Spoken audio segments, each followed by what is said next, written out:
नमस्कार, मी रवि कुमार। जवाब तो आपको देना होगा बोल सरकार या सत्रात 85 आवाजच्या खास स्पेशल रिपोर्ट मध्ये आपलं स्वागत। कशा आहात आपण? मजेत ना? मजेत राहा, हिट राहा, फिट राहा आणि हो, आरोग्याची काळजी घ्या। चला तर मग विषयाकडे वळूया।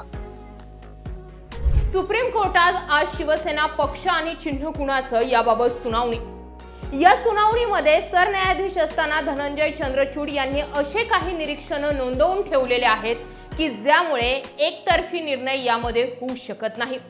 अनेकांना असं वाटतं की सत्ता आणि पॉवरच्या जीवावरती शिवसेना पक्ष आणि चिन्ह शिंदेंकडेच राहील, पण धनंजय चंद्रचूड हे ज्यावेळी सरन्यायाधीश या पदावर होते त्यावेळी त्यांनी असे 3 लीड कपिल सिब्बलांना दिलेले आहेत, ज्या लीडच्या जीवावरती ही सुनावणी फिरण्याची शक्यता दाट आहे। पहिला मुद्दा, विधिमंडळाच्या बहुमताच्या आधारावर पक्ष आणि चिन्ह एका गटाला बहाल करता येत नाही, पक्षीय बहुमत महत्त्वाचं असतं। पहिली टिप्पणी। दुसरी टिप्पणी, ज्यावेळी एकनाथ शिंदेंनी बंडखोरी केली त्यावेळी सुरुवातीला 16 आमदार जे होते ते 16 आमदार गुवाहाटीकडे गेले।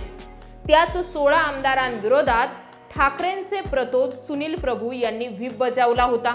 नियमानुसार प्रतोद म्हणून सुनील प्रभू यांचीच नियुक्ती योग्य आणि प्रतोद म्हणून भरत गोगावले यांची त्यावेळी केली गेलेली नियुक्ती रद्द ठरवण्यात आली होती। दुसरा मुद्दा आणि तिसरा मुद्दा, बाळासाहेब ठाकरे यांच्या निधनानंतर उद्धव ठाकरेंना पक्षप्रमुख करण्यात आलं आणि पक्षप्रमुख केल्यानंतर शिवसेनेच्या घटनेमध्ये केलेला बदल। जर बाळासाहेब ठाकरेंच्या निधनानंतर केलेले घटनेमधील बदल हे असंविधानिक आहेत तर मग 2014 नंतर झालेल्या सगळ्याच निवडणुका असंविधानिक आहे। त्यांच्या सहीने निवडून आलेले आमदारही अपात्र होतात। एकनाथ शिंदेंकडून सुप्रीम कोर्टामध्ये जो युक्तिवाद त्यांचे वकील करतायत तो युक्तिवाद हाच आहे की याला पक्षातील फूट म्हणून पाहावी, पक्ष ताब्यात घेण्याचा विषय नाहीये, ही फक्त पक्षांतर्गत गटबाजी आहे। मात्र मग गटबाजीच्या आधारावरती एक गट पक्ष आणि चिन्ह घेऊन जातो आणि मग उर्वरित गट नेमकं कोण? एकीकडे उद्धव ठाकरेंना वेगळं पक्ष आणि चिन्ह दिलं गेलंय आणि मूळ पक्ष आणि चिन्ह जे आहे ते एकनाथ शिंदेंना दिलं गेलंय। मुद्दा यामध्ये इतकाच आहे की 5 वर्षाच्या लोकसभा आणि विधानसभाच्या आकडेवारींवरून निवडून आलेल्या आमदार खासदारांच्या जोरावर कित्येक वर्षांपूर्वी स्थापन झालेल्या पक्षाची मालकी कोणाला देता येऊ शकते का? हे काही युक्तिवाद जे आहेत ते मागच्या सुनावणीमध्ये कपिल सिब्बलांकडून वेगवेगळ्या पद्धतीने करण्यात आले आणि त्यामुळे जंतर मंतरवर झालेल्या आंदोलनानंतर सुप्रीम कोर्टावरती अनेक प्रश्न जे आहेत ते विरोधकांनी उपस्थित केले, विशेषतः ठाकरे गटाने उपस्थित केले, जंतर मंतरवरील आंदोलकांनी उपस्थित केले आणि त्यामुळे सुप्रीम कोर्टाचा आजचा हा निर्णय जर बायस वाटला तर यानंतर मोठी लाट जी आहे ती देशामध्ये दिसून येऊ शकते आणि या सगळ्या गोष्टींच्या जोरावरती आजची सुनावणी ही फार महत्त्वाची। जसं मी म्हटलं की एकनाथ शिंदेंसोबत गेलेले 16 आमदार प्रतोद म्हणून सुनील प्रभूंनी व्हीप बजावला, त्याच वेळी ते अपात्र व्हायला हवे होते। मात्र राहुल नार्वेकरांनी या विषयामध्ये निकाल देताना ना ठाकरेंचे ना शिंदेंचे कुणाचेही आमदार अपात्र ठरवलेले नाही आणि मग जर दोघांचंही पक्ष आणि चिन्ह व्हॅलिड आहे तर मग मूळ मालकी एकनाथ शिंदेंकडे कशी?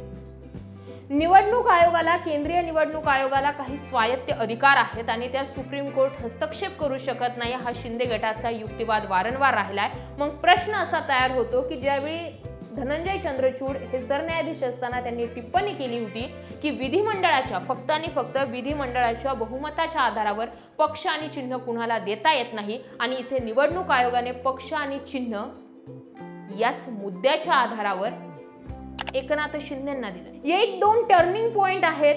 कपिल सिब्बलांकडे काही लीड आहेत। आज कपिल सिब्बलांना युक्तिवादासाठी 3 तास, म्हणजे शिवसेनेला ओव्हरऑल युक्तिवादासाठी 3 तास आणि राष्ट्रवादीला सुद्धा युक्तिवादासाठी 2 तास मिळणार आहे। आजची ही सुनावणी निर्णायक यासाठी असणार आहे, एकतर हे चिन्ह गोठवलं गेलं पाहिजे, ना ठाकरेंना ना शिंदेंना जर कायदेशीर पेचात हे अडकतंय, दोघांनाही स्वतंत्र पक्ष आणि चिन्हावरती लढून दिलं पाहिजे, कारण हाच निकाल तुम्ही राष्ट्रवादीसाठी लागू कराल, हाच निकाल तुम्ही पश्चिम बंगालमध्ये तृणमूल काँग्रेससाठी लागू कराल आणि हाच निकाल इथून पुढे भविष्यात होणाऱ्या पुढापुढींसाठी लागू असणारे या गोष्टीवर विचार करून सुप्रीम कोर्टाला निर्णय द्यावा लागेल। या मुद्द्यावर कपिल सिब्बल वारंवार बोट ठेवतात। एकनाथ शिंदे फक्त आमदार आहेत, पक्ष हा ठाकरेंचाच आहे या मुद्द्यावर कपिल सिब्बल अडून बसले. निवडून कोणत्या चिन्हावर आले, कसे फुटले, कसे निवडून आले या सगळ्या मुद्द्यांपेक्षा सगळ्यात आधी सुप्रीम कोर्टाकडे निर्णय येण्यासाठी वर्षानुवर्ष लागू शकतात, तारखांवर तारखा पडू शकतात हे उद्धव ठाकरेंना माहिती असतानाही उद्धव ठाकरेंनी सर्वात आधी सुप्रीम कोर्टावर विश्वास ठेवला. चंद्रचूड यांनी टिप्पणी करताना हेही म्हटलं होतं की आज जर उद्धव ठाकरे मुख्यमंत्री असते आणि त्यांनी स्वतःहून आपल्या पक्षाचा पदाचा राजीनामा दिला नसता तर आम्ही त्यांना पुन्हा मुख्यमंत्री केलं असतं. जर हे एकनाथ शिंदेबाबत लागू होतंय किंवा ठाकरेंबाबत लागू होतंय तर शरद पवारांच्या राष्ट्रवादीला वेगळा न्याय कसा? सुप्रीम कोर्टानं सांगितलं होतं की अजित पवारांच्या राष्ट्रवादीबाबत त्यांना कुठेही पक्ष आणि चिन्हाचा वापर करायचा असेल तर खाली न्यायालयीन प्रविष्ट असं लिहिणं बंधनकारक आहे. तो न्याय उद्धव ठाकरेंच्या बाबत का लागू झाला नाही आणि त्यामुळे या सगळ्या विषयामध्ये वेगवेगळे मतांतर आहे. पण जसं मी म्हटलं की कपिल सिब्बल बारकाईने या सगळ्या गोष्टींवरती लक्ष ठेवू नये आणि ही सुनावणी फिरवण्याची ताकदही आहे. मुद्दा हा आहे की कायद्याच्या कसोटीमध्ये आता सुप्रीम कोर्ट या फोडाफोडीला नेमकं कसं बसवतंय. सरन्यायाधीश असताना धनंजय चंद्रचूड यांनी ही सुनावणी अशा ठिकाणी म्हणजे अशा उंबरठ्यावर आणून ठेवलेली आहे की पक्ष आणि चिन्ह ठाकरेंना जातच नाही, तो दरवाजाच बंद आहे असे निरीक्षणं त्यांनी नोंदवलेली नाहीत.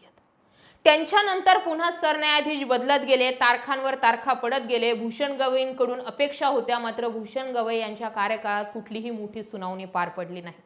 आणि आता जस्टिस सूर्यकांत हे या पदावर बसलेले आहेत, त्यांच्यावरती आधीच अनेक आरोप केले जात आहे. मात्र अशा सगळ्या चौकटीत ठाकरेंच्या पक्ष आणि चिन्हाची सुनावणी तरणार का हे पाहणं महत्वाचं आहे. तुम्हाला काय वाटतंय? वारंवार सुप्रीम कोर्ट सांगतंय की याबाबत अंतिम निर्णय दिले जाणार. आम्ही सर्वांचे युक्तिवाद ऐकलेला आहे. आता फायनल रिझल्ट देणार आहे आणि फायनल रिझल्टची वेळ आली की पुन्हा तारीख पे तारीख. तरीही ठाकरे अजूनही सुप्रीम कोर्टाकडे आस लावून पाहत आहेत.